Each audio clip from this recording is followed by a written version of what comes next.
Hey everyone, welcome to today's edition of One Single Story, where each weekday we offer a brief lesson from a section of today's reading, then we examine a single relevant question that passage points us to. Today I'm joined by Sheryl Daughety, and we're continuing in Psalm 18. We're going to look at verses 31 to 50. And I kind of want to talk about this concept of God's action and man's action. Verses 35 to 45 alternate between the uses of I and you being a reference to God, and they, which is a reference to the enemy. And the psalmist is looking at his experiences from three different perspectives. So he's looking at it from his perspective, the enemy's perspective, and God's perspective, or at least trying to. So the result is that as he writes, the reader sees God's deliverance through and in the actions of man. So that's how God delivers the people, is through the actions of man. When man accomplishes his actions, it's actually God's hand that's doing it. So verse 35 clearly says it this way: your help has made me great. But our Western culture tends to recoil at this idea of God, that God would be involved in the violent destruction of David's enemies. We don't like that concept. Verse 38 changes from talking about how God allowed the psalmist to escape to how God enabled the psalmist to totally annihilate his enemies. They don't minimize, the writing doesn't minimize the casualties. They're struck down and unable to get back up again. They stay down. There's no regret in David's heart for taking such actions. Verse 39 switches to the pronoun you, stating that God outright subdued David's enemies under his feet. Verse 40 pictures not only a total conquering of the enemies of David, but underscores the violence of that process. David says he puts his foot on the neck of his enemies. The reader's given this impression that this is not metaphorical, but rather a very literal thing that David did, and that would have been a common thing in battle. Verse 40, in the same way, kind of describes or morphs David's hatred his enemies have for him, as if it is hatred for God. So if they hate David, they hate God, and you'll find some New Testament passages that would read similar to that. The implication is going to be stated in the next verse, but we get the message that the enemies hate David because they hate God, and they're fighting David. They're fighting against David is, if in effect, fighting God. But the thing that I want to point to is in verse 41. It says God would not even hear the prayers of the enemies when they cried out for help, because verse 41 is translated, they even cried to the Lord. But this would be, this is an unusual, unparalleled use of the language. The same wording regularly denotes the subject of a cry. One might even translate, they cried against God, not cried to God, complaining about the way he's treating them. But one thing is clear: the psalmist believes that God is on his side and against his enemies. Verse 42, it says, the leader ground the enemy as fine as the dust is a wind. Verse 46, David categorizes the violent victory as exaltation of the God of my salvation. So I want to talk about some things today, Sheryl, that have to do with that. It's easier for us, one, to assume that we're always on the side of right concerning situations like warfare, terrorism, necessary showings of strength. Is this a naive perspective to believe that we're always on the right side? I think some of it's naive, and I think some of it is just a lack of education and the ability to totally see things from another person's perspective. Because I think what we also have to understand, whether we agree with it or not, is the purpose of the opposing side. So in David's instance, you talked about how he said, basically, like, if you're against me, you're against God. And he may have been right about that. And that may have been the purpose of those people who wanted to fight against his kingdom, was like, we don't believe in the God you believe in. and we want to see it eradicated, and you along with it and all your people.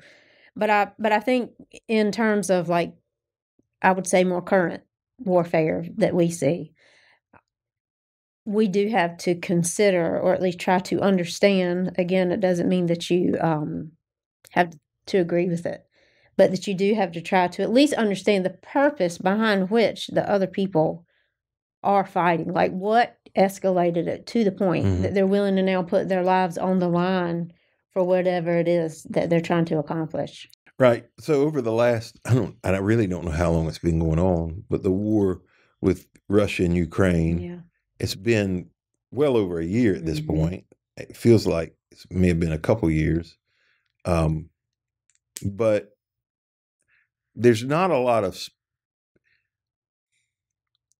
spiritual implications where that's concerned, at least from the outside. At least from the outside, it's not like, oh, we should be involved in this because, God's on X side, even though we might choose a side based on mercy or compassion or bullying or whatever. But in more recent months, Israel and Palestine, or Israel and Hamas, have been at war. And that brings out all of the spiritual conversations. And I have noticed, and by the time this comes out, it'll be another month, so a lot can change in a month, but over the last month or so, 2 months maybe, the temperature or tolerance for Israel's continued fighting against Hamas has grown colder. Like, I think pretty much everybody said, yeah, what they did requires some retaliation. But after a while, everybody goes, okay, enough's enough, right? It's like, you ever watch any MMA fights? Only like small portions of it. Like highlights or stuff. Yeah. One of the weirdest things tough. It's horrible. It's hard for me to watch. I used to watch boxing quite a bit, and that's just a whole nother level, even to me. Well, they say the concussion level in boxing is higher. Well, I can see where that'd be true. Than it is in MMA. But Jack, when they catch you, it's pretty brutal to watch. I watched one this past weekend, a highlight. That's all. I can't watch a whole fight. And he caught the guy right below his eye, and he crumpled like a old cheap card table. I mean, just. But anyway, the thing that has always caught me by surprise is they can knock a guy down, and in my eyes, it looks like he is done. But they will let them get on him and beat him for a few more seconds. Yeah, I'm like, ain't enough. Call it quits, right? Like, right? Shouldn't you call it right? How can we become? And I don't think we're qualified to talk about this war between Palestine and Israel too much. No, I'm not. But the question that I would have is, how can we avoid some of the spiritual pitfalls that come along with those things? And what things should we be paying attention to from a overall scriptural standpoint, not just God's on Israel's side? What are some other things because Israel has been wrong lots of times, right? Just because they're God's chosen people don't make them right. I'm not saying they're wrong now. I'm just saying just because they're God's chosen people don't make them right. So what are some ways we can prepare to not fall into that trap of we're always on the right side? I mean, I would say in their case, gosh, I mean, if you go all the way back, you think about their history and how it has propelled them forward to the point that they are at right now. They have always been told, since as far as they know, back to Abraham, that they are God's chosen people. And I am sure in your mind that does create a certain amount of I'm right, you're wrong, right? Arrogance. Right. I mean, it's almost impossible to understand how it couldn't. We're talking about the difference between people who choose to be in God's kingdom and like us, and people who believe that they're born into it. I mean, that's at least my understanding. I don't know if that's Right. actually how they feel about it, but that's kind of Some of them do. Sure. how I perceive it. But that doesn't mean that every single thing that they do and every single thing that they think and every motive that they have is correct. Right. Because in the same way that God needed to send Jesus because the Israelites did not indeed live up to their end of the agreement that they would be God's holy people, he had to say, okay, I'm going to have to change this. I'm going to, even if that was his plan from the very beginning, he had to say, I'm going to send Jesus who's going to show you guys that this law is not enough. You following these laws are not enough. So I think that people who continue to try to live as if those laws are enough and if everything they say goes and, every priority that they have is correct and they're going to stand on it and die, that the law is not enough for them either. And if it's not a matter of the heart, then I don't know. I have a hard time with those things being completely right or completely wrong. Yeah. I do, because there's so many, not only nuances, but there are matters of how Jesus has come to change people's hearts and that it doesn't always have to be about warfare. And as a result of a changed heart, I think you have to stand up for what you believe, but I also think that you are probably going to shy away from it becoming war. I don't know. I've been all over the place with this, but do you understand where I'm going? If possible, you want to avoid it. You know, the New Testament teaches us that we should do everything possible to live at peace with all men. Right. That is the goal. Now, when we've exhausted all matters, that's a different story. But when we haven't exhausted every option that we have, and that's a really real challenge. Even throughout Scripture, you can point to some specific times where they were told to go fight and they refused. Yeah. And it got them in trouble. And then they were told not to fight and they went anyway and it got them slaughtered. And so just because you're God's, I could think of times,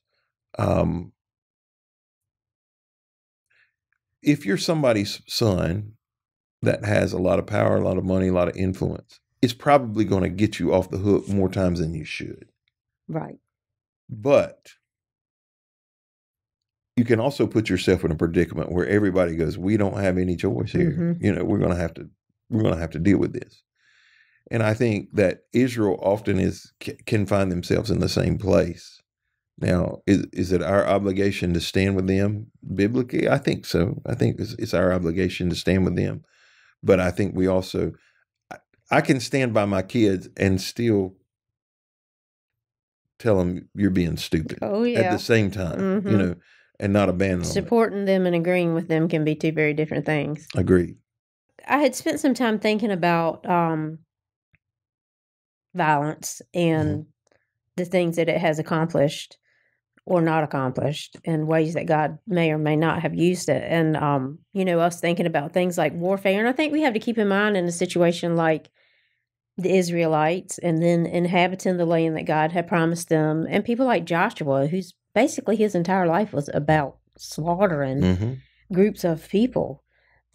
It does sound so violent, and it is really hard to come to terms with, but we do also have to remember that God had spent so long telling all of those people in those surrounding nations that he was their God and trying to bring them in, and instead they had decided that no, they weren't. They were going to fight it, and the land did not belong to the Israelites, which in turn were his chosen people. I understand why they would have fought for them not to have conquered their land and their people, but I also think that we have to realize that sometimes, I don't want to say that people deserve it. I think you have to be careful about that, but I think that we also have to realize that sometimes that's a consequence of decisions that were put into motion a long time ago that we just continue to agree with and to follow. Well, thank you for joining us today on this edition of One Single Story. We hope you'll be back with us tomorrow as we change gears a little bit and look at the book of Romans.